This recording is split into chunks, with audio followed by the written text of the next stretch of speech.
The perfect neighbor, the pillar of the community. Some of history's most lethal killers have led a double life.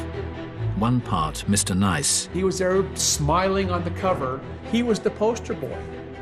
The other, homicidal maniac. I gotta kill her, I gotta kill her, I gotta kill her. Forensic psychologist Lou Schlesinger has spent decades delving into the minds of murderers. The notion of a serial sexual murderer lives in his mother's basement and, kills cats is just incorrect. Serving detective Jackie Sabir is an expert in the mechanics of crime. The killer has a good working knowledge of this building. Between them, they're dissecting a case that struck fear through a community. That specter, that ghost, that man without a face, it was all back. The anger in his eyes, that was the one thing that stuck with me for years and years. And investigating if its perpetrator was born to join this most elusive breed of killer. I just knew in that moment I was gonna die.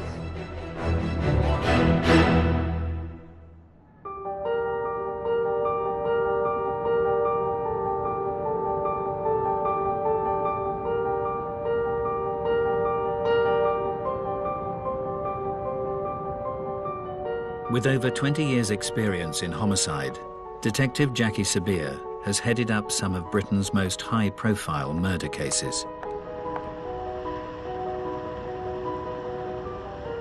She's in the suburbs of Buffalo, the unlikely site of a crime that sent shockwaves through western New York.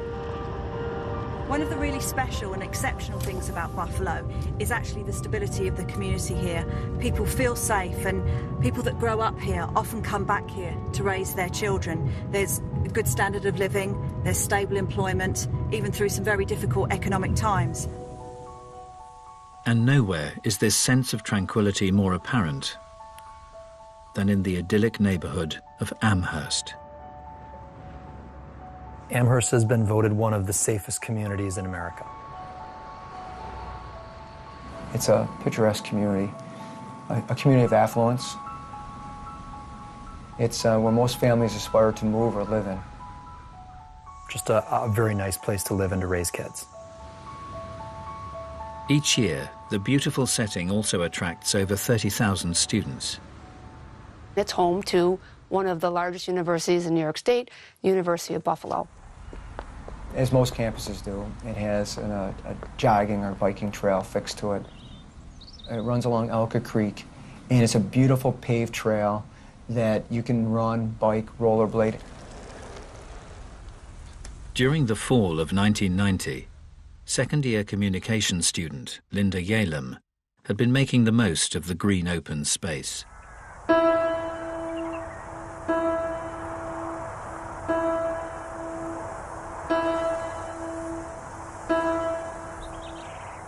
Linda Yalem originally came from California. She was a marathon runner. She was training for the New York City Marathon. She's near the end of her training. She's only 5 weeks away. On the 29th of September, the 22-year-old stuck to her fitness regime. Linda Yalem left her dorm room that morning about 9:30 or so. It was a nice sunny day. She had a Walkman. She popped in a cassette, and she went out to do what she did all the time, run.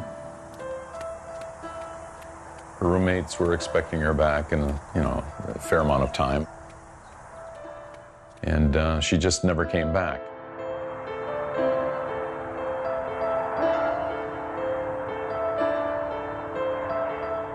An extensive search was launched along the bike path where Linda was known to have been running. Major Steve Negrelli recalls the moment the hunt for the student came to an end. They stretched this whole 5-mile path, searching the path, the woods, and where we're standing now, Linda's body was recovered.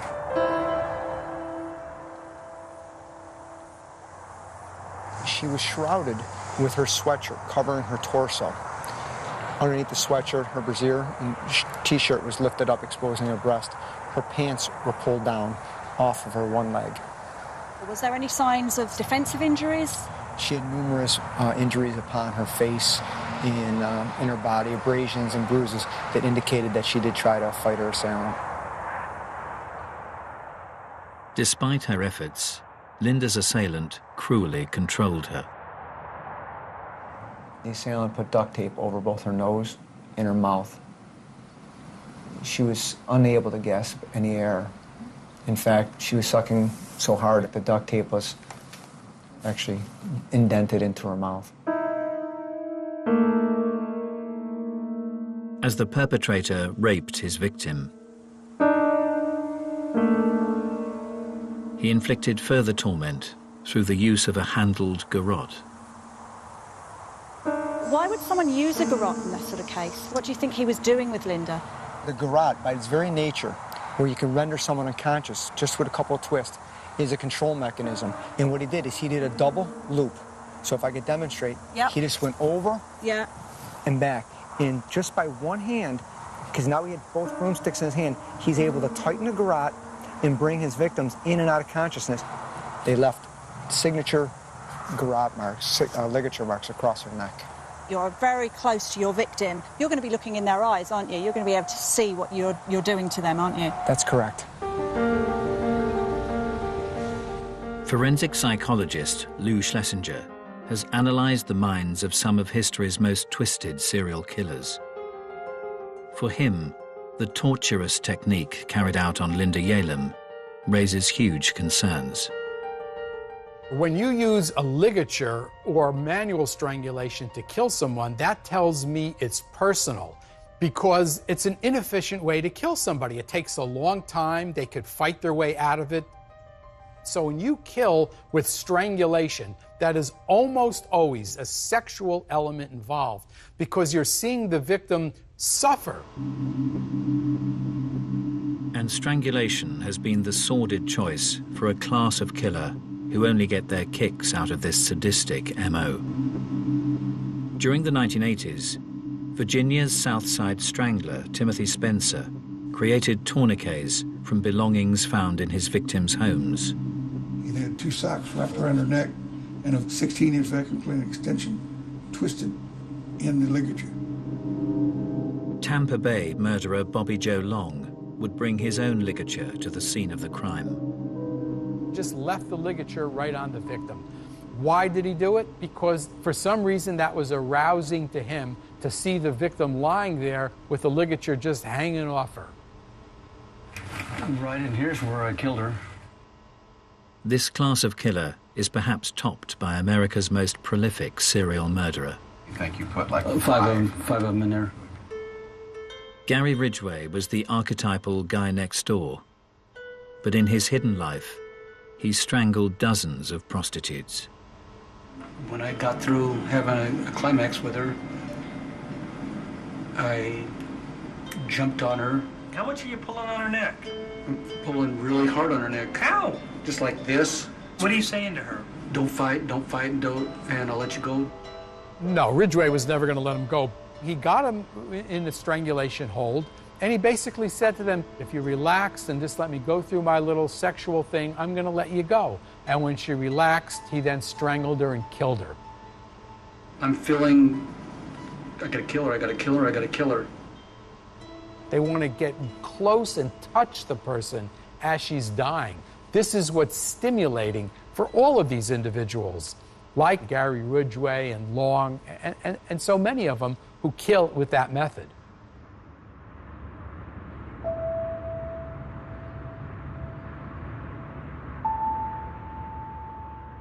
In 1990, in Amherst, Buffalo, the community had been shattered by the strangulation of student Linda Yalem.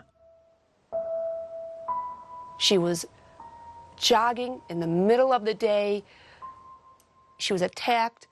No one saw her coming or going. No one saw the attacker coming or going. How does that happen?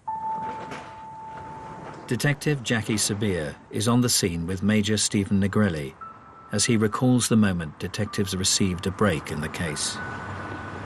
A woman called and said she saw a man behind a woman pulling her from behind, pulling across this exact bridge.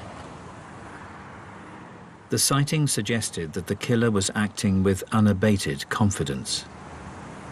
This is a Saturday in the month of September. This path is teeming with people. He was brazen enough during daylight hours to grab a victim, drag her over the bridge, and rape her and leave her right here. But as the investigation gathered momentum, it became clear that the assailants' actions were far from random. So the detectives had witnesses that suggested that he'd been staking out the place days before. That's correct.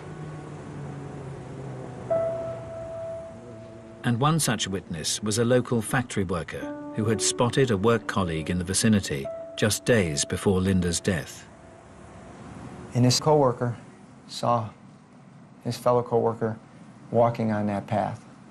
Thought it was unusual, went to talk to him, and his co-worker pretended like he didn't see him. Acted bizarre. Although the factory worker was brought in for questioning, no one suspected the murderer could be this pillar of the community. Altemio Sanchez.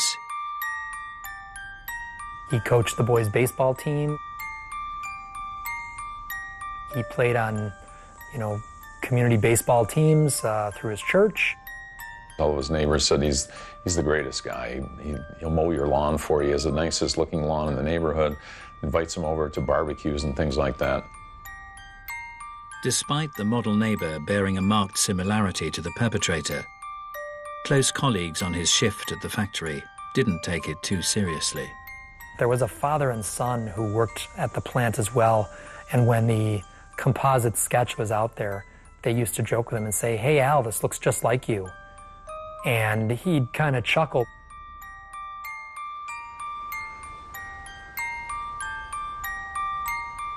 The residents of Buffalo couldn't imagine that the perfect husband and all-round good guy was concealing a double life.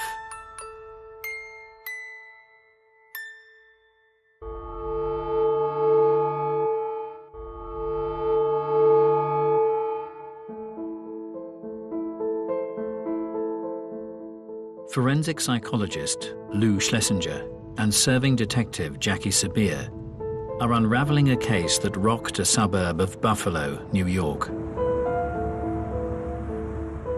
In 1990, Amherst student Linda Yalem was sadistically raped and strangled on a local bike path. For Jackie Sabir, the killer's movements reveal a meticulous operator. This is an incredibly open public space, so for him to have the confidence to have staked out this location, knowing that he wouldn't be disturbed, starts really raising the levels of anxiety of the detectives. This wasn't a spontaneous assault. This was premeditated. And it appeared the calculated killer may have struck before.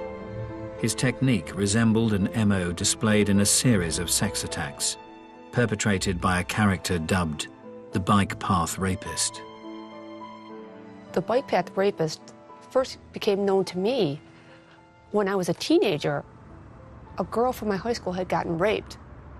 He would prey in areas where there were either high schools or recreational areas that would, younger women would typically utilize. He was using a knife, he was using a gun, and then he started using the double ligature garrote. The period of attacks was so prolonged, Lisa Redmond's childhood memories would be brought sharply into focus as she pursued the rapist as an investigator. Did he cause any other injuries to the victims? Was there any other violence other than the actual sexual offence? One of the rape victims managed to get her fingers underneath the garrote, and he was choking her so hard, it actually bent her fingers. And years later, she showed me her fingers were still bent. The sex attacker cast his net wide over Buffalo's green open spaces. So we've got rapes down in this location in the south. We've got rapes here. We've got the University of Buffalo where Linda was killed. Yes. So we've got a homicide up here. We've got clusters of locations where offences happen. These you would not know unless you had knowledge of that area. He's tailoring his crime and his location to his victims.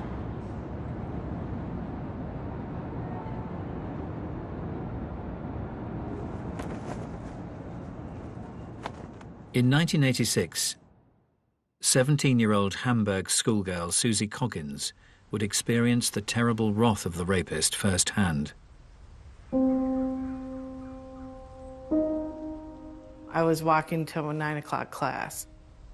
That day I was running late, so I had to cut through all the bike paths to get to school so I wouldn't be late. I heard someone running through the woods. I turned over my shoulder to look, and I saw this guy. I saw the rope in his hand, and I thought, he must be running his dog or something. But the perpetrator wrapped the rope round Susie's neck, lifting her off the ground. When I went up in the air, I couldn't breathe. Everything stopped in that time, in that moment. And then he started dragging me back into the woods. And the anger in his eyes, that was the one thing that stuck with me for years and years, those eyes, the way he looked. Once in a secluded spot, the rapist broke his silence. He just asked me how old I was and if I had ever had sex before. I just kept thinking about my family. I'm sorry, I just kept thinking, I'll never see my family again. I'll never see my friends again. I just knew in that moment I was going to die. Susie was then subjected to a prolonged rape. When he was finished, and I'm like, well, what happens next? And he says, nothing. I felt like there was some guilt in his voice. And yeah, his energy changed completely from the beginning of it till the end of it.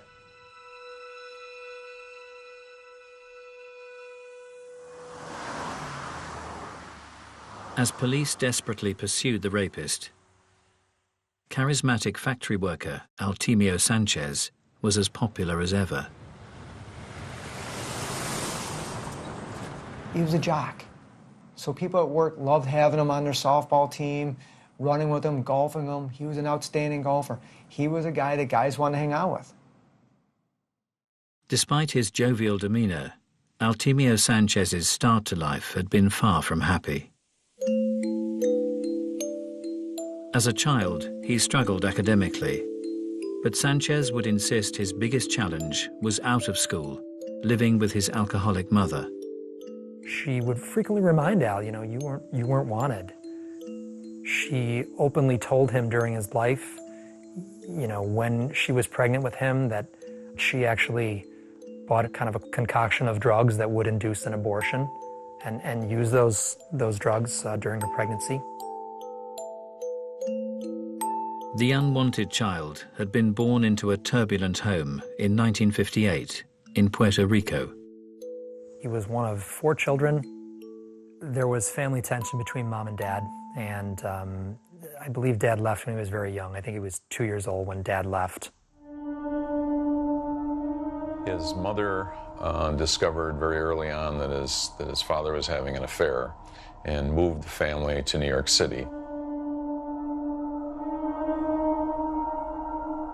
However, life in the big city didn't offer a fresh start for the Sanchez family. He had spent a lot of time with his mother living with different men. He one time lived in the back of a car. She allowed various men into her life. He alleges that those men abused him physically and emotionally during that time period. Sanchez stated he also repeatedly saw his alcoholic mother being abused by her violent partner.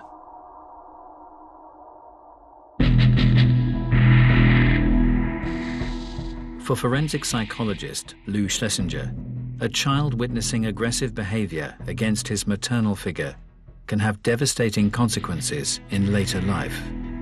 The main effect that has is it desensitizes the child to violence. He sees an aggressive boyfriend, an aggressive father figure who treats women like this, and he identifies with the aggressive person rather than identifying with the victim. Many of history's most despicable killers have developed a dysfunctional view of their mothers in their formative years. As a child, the Yorkshire Ripper, Peter Sutcliffe, regularly saw his father humiliating his mother, Kathleen. One time, John Sutcliffe spotted Kathleen talking to two men in a pub. That's all, talking. And he slapped her straight across the face. So here we have his father saying, this is what you do to be a man. And, Peter is very much saw women as either Madonnas or whores. You're basically using your parents as a role model. And if that's what your role model is doing, it stands to reason you're going to do very similar sorts of things.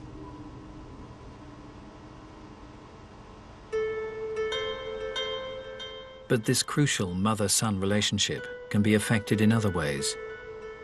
Serial murderer Gary Ridgway's maladjusted view was at the other end of the spectrum. He talked about having some sexual feelings towards her. He described in some detail watching her when she was in a bathing suit and looking at her and thinking that she dressed pretty provocatively. During one bath, her robe fell open and she was naked underneath, and he felt aroused. Gary Ridgway is an individual whose mother was very sexually provocative in an overt sense. There's nothing more devastating psychologically for a boy to see that type of behavior in his mother. It usually doesn't end well at all.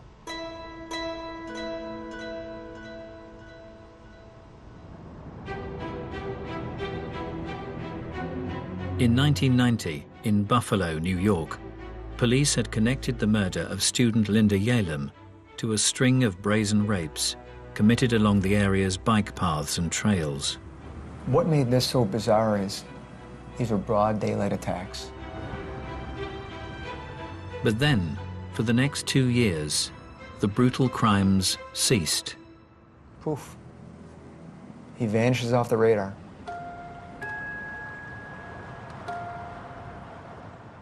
Just a short drive away from the tranquil bike paths, Exchange Street in downtown Buffalo seemed a million miles away.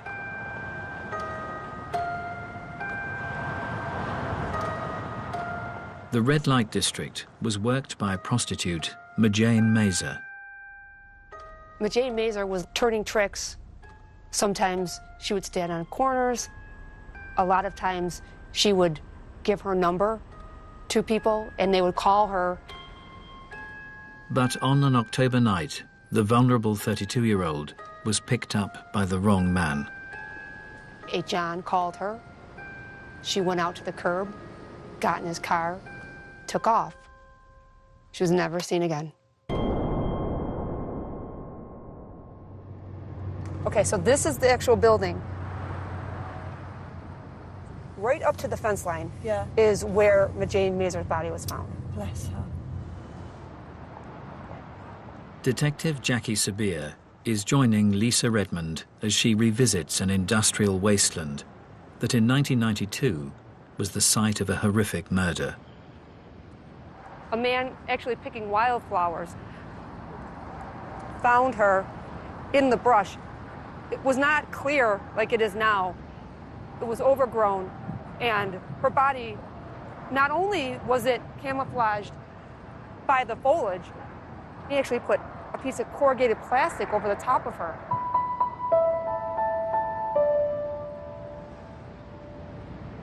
When her body was discovered, what condition was her body in? She was lying prone. There was a plastic bag right around her head at the neck, and then another garbage bag pulled over the top. On closer examination, Majane's cause of death was undeniable. There was evidence of ligature strangulation on Majane. She had the double ligature marks on her neck, but due to the circumstances that she was a prostitute, that she was covered the way she was, the investigators at the time did not put two and two together that she was a victim of the bike path rapist. Did the detectives form an impression of who could have done this, though? What type of person would have done this? They thought that it would be someone that she knew or was familiar with because of the way the person had painstakingly taken the time to try to hide the body. As police chased up leads, they were unaware that one of Jane Mazur's regular clients was a local family man leading a double life, Altemio Sanchez.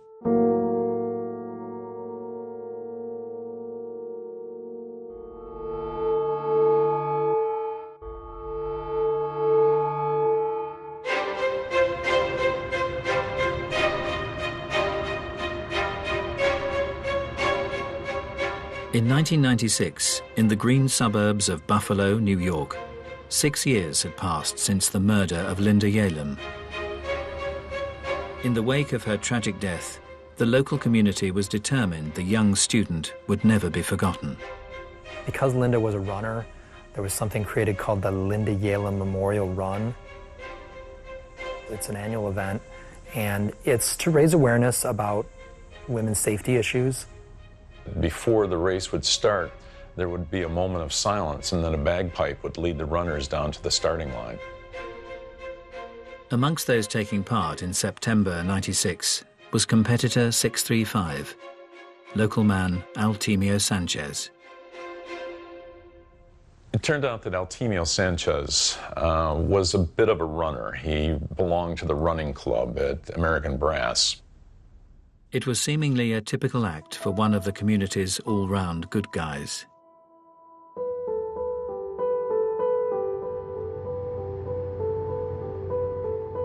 Detective Jackie Sabir has come to Cheektowaga, the neighborhood in which Altemio Sanchez set up home with his college sweetheart 10 years previously. Cheektowaga is an incredibly safe, quiet suburb, low crime, and it's great schools. And that's why Sanchez and his wife picked this location to raise their family. He had 2 sons. He was very involved in his community. Nothing remarkable about him. He just seemed like a neighbor. He was the guy that, when snowfall came, he'd be out there with his snowplow plowing out your driveway. He was a member of his local church community where he was coaching the softball league. His family were well known. He was here for a long time, so he'd established ties. In his working life at a nearby brass factory, Sanchez was also well liked. Fellow worker Ken Chakai would regularly chat with the forklift driver as his night shifts drew to a close. And your first impressions of him? He was just a normal guy? Normal guy. Very nice guy. Soft-spoken. I can't say anything bad about him. Was Sanchez ever in trouble at work, or were there any issues? He was a good worker. Yeah. Was there any gossip about him, or rumors? He was good with the church. The community and his family belonged to the church. He was a great guy. Nobody in Buffalo believed that Altemio Sanchez had anything to do with the murder of Linda Yalem. Having worked extensively with the FBI, Professor Lou Schlesinger is fully aware that for many, a serial killer is hard to spot.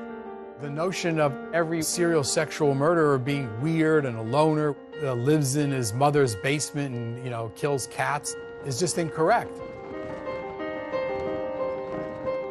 To further understand those capable of concealing a heinous double life, the psychologist is meeting an offender who ruthlessly targeted women. How did you feel when you were raping someone?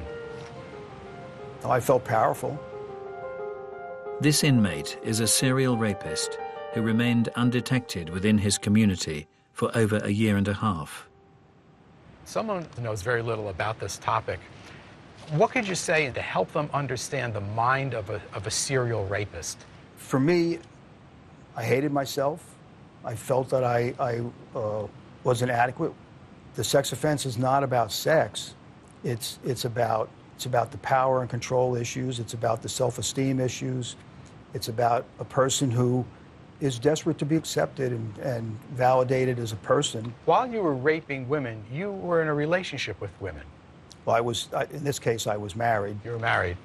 Did you feel you led a double life in a sense that nobody even knew you were capable of something like this? Oh, absolutely. Tell us about it.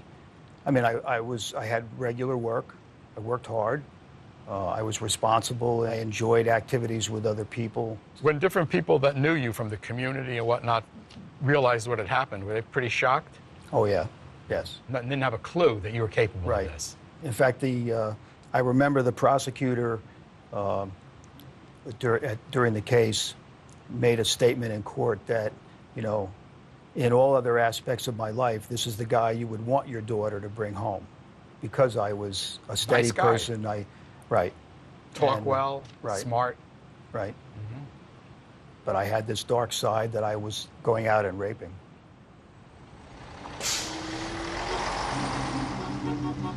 In his work as a profiler, Professor Lou Schlesinger has also experienced this chameleon-like ability in a class of killer that remained invisible to all around them. There's a large group of serial sexual murderers who have families and are married and work and have friends and acquaintances. She got sick, got her a glass of water, comforted her a little bit, and then went ahead and tied her up, and then put the bag over her head and strangled her.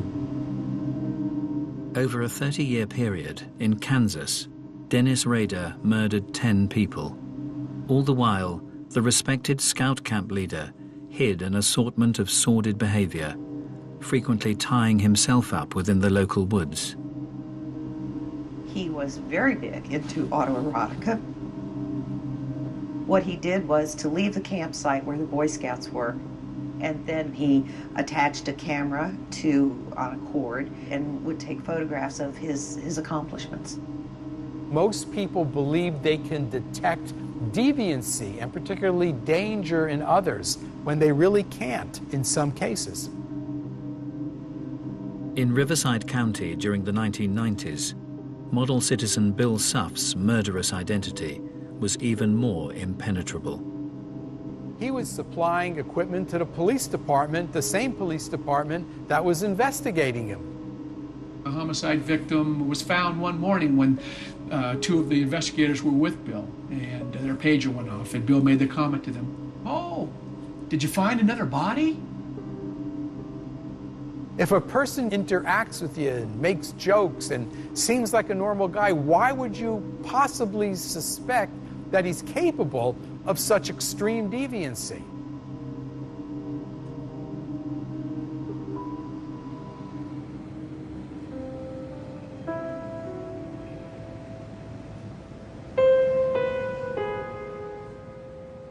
In 2006, in Buffalo, New York, over a decade had passed since the bike path rapist had last struck.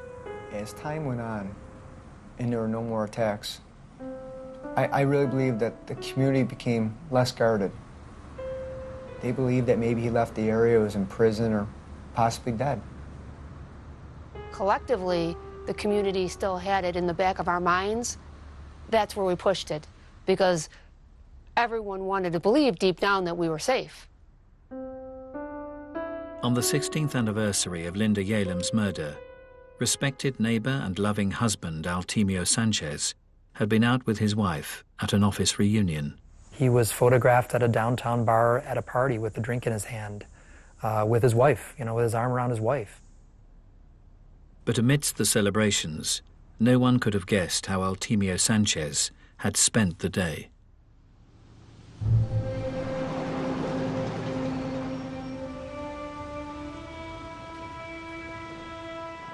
A few hours earlier, in nearby Clarence, it had been a typical Friday morning for mother Joan Diver and her young family. They sat at the kitchen table and they had breakfast together. They talked about, maybe we go to a movie tonight because it's Friday night. She had dropped her 5-year-old off at daycare and decided on a beautiful September day to go for a jog in Clarence. Joan parked her car in her usual spot before heading out along the bike path. But as the morning drew to a close, the 45-year-old didn't reappear from her run. At the normal time of pickup for daycare, Mom didn't show. Her son kind of stood at the window and looked out the window like, where's Mom? With no sign of Joan, an extensive search was mounted. Detective Jackie Sabir is joining Steve Negrelli as he retraces its final steps. A couple of Boy Scouts and a scout leader. They just want to help the diver family, so they were out here volunteering, searching. One of them kind of bent down, peered in, and he could see underneath the shrubbery and overgrowth, he could see what appeared to be a human hand.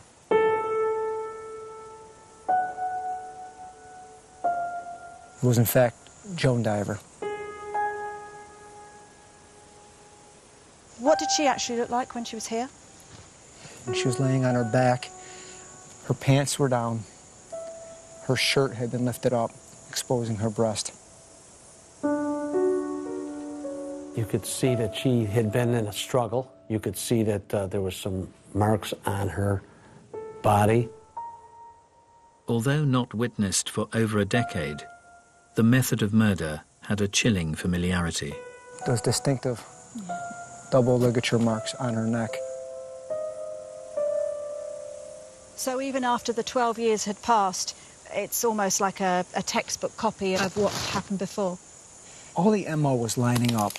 The time of day, a secluded bike path, a white female jogger, the ligature. Everything's going down that path. It's the bike path, it's bike path, it's bike path. As detectives discovered the victim's car had been moved, lab tests cast out any doubt that the perpetrator had returned. What came back was one droplet of sweat on the steering column where you put the key in. They were able to obtain DNA sample from that exact key tumbler. That DNA that was discovered was in fact the DNA of the bike path rapist. That specter, that ghost, that man without a face, it was all back. But as his reign of terror entered a third decade, the identity of Buffalo's elusive serial killer was about to be unveiled.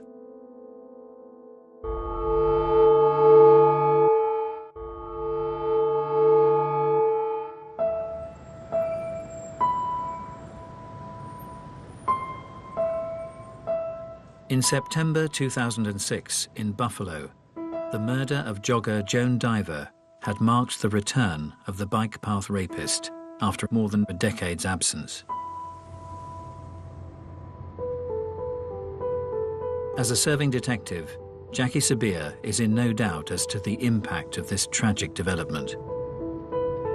To come back after a 12-year break would have been an enormous shock to the team of investigators, because you have to relive and pull all of those files again and start practically from the beginning. With a DNA sample indicating an Hispanic male, the list of suspects shrank down until an historic case left just one name. There had been a rape, and the woman had seen the rapist a few days later at the mall, followed him out and got his license plate. As the owner of the vehicle had a cast-iron alibi, the lead had drawn a blank. But years later, as police recontacted him, the owner admitted a relation had borrowed the vehicle. We said, who was driving your car that night? And that's when the first time we heard this name, and he said it was my nephew. His nephew's name has popped up a couple times previous in this investigation. He said it was Altemio Sanchez.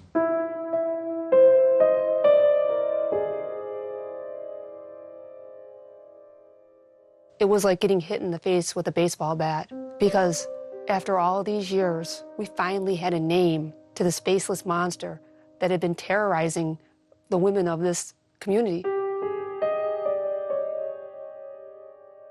With a direct DNA match, the church-going softball coach was questioned by Detective Lisa Redmond. At first, he didn't believe I was a police detective. It made me show him my badge. His attacks were about controlling women. He couldn't control her. She was in charge. It unnerved him. At one point, he said, "I think you're something else." And I noted that he said something, not someone. He referred to me as something. As news of the arrest spread, local residents struggled to comprehend the identity of the unmasked killer. Neighbors going on TV saying that we had the wrong guy, that we were wrong. Altemio Sanchez's wife, I really don't think that she had any idea what was going on. In the morning, he commits a murder. At night, he's with a work party with her. And while she's pregnant with one of their children, he's out raping, or he's patronizing prostitutes. I don't think she saw any of this madness, that dark side of him at all. The factory night shift workers' colleagues were left equally mystified. When the news came that the bike path rapist was arrested, the one gentleman I interviewed said, "That's great, he's off the streets, finally." And then they said, "You know, it's Al Sanchez." And he swore and said, "Why are you picking on Al? It couldn't be Al." But those who had experienced the dark side of Altemio Sanchez were in no doubt that police had got the right man. I remember running as fast as I could to the TV, and I'm like, oh my God, that's him. And I saw those eyes, and I just remember falling to my knees. I just started crying. It was finally over. It was finally over. Basically, what we had was a monster living amongst us that we never realized was there. In court, Altemio Sanchez would be sentenced for the murders of Linda Yalem, Majane Mazer, and Joan Diver. He's looking like he's a broken man. You know, his head's bowed, you know, his hands are clasped in front of him. Such a slap in the face to see him play that role, because he absolutely was not sorry for any of his victims. He was sorry he was caught. Whilst Altemio Sanchez presented himself as remorseful, other killers who deceived all around them have played out their final acts of freedom in different ways. Gary Ridgway quietly faced his victims. How do you plead to the charge of aggravated murder in the first degree, as charged in count 5? Guilty. Dennis Rader reveled in detailing his heinous crimes. I got on top of her and then strangled her with a belt at that time. But to fully appreciate these cold-blooded killers, Professor Lou Schlesinger believes you have to look to the past. If you want to understand an offender, don't go by how he appears in court. Take a look at what he did. What he did tells you what the offender is really like. And Altemio Sanchez's brutal history undoubtedly bears the hallmarks of this most dangerous class of killer. The guy next door who was simply invisible. Sanchez shares a characteristic of many serial sexual murderers. These offenders are in a class of their own, inasmuch as those who see them in their environment, and they don't see somebody who's mentally ill, who's psychotic, yet they all have a dark side, and they're extremely dangerous and extremely violent, although the average person doesn't see it.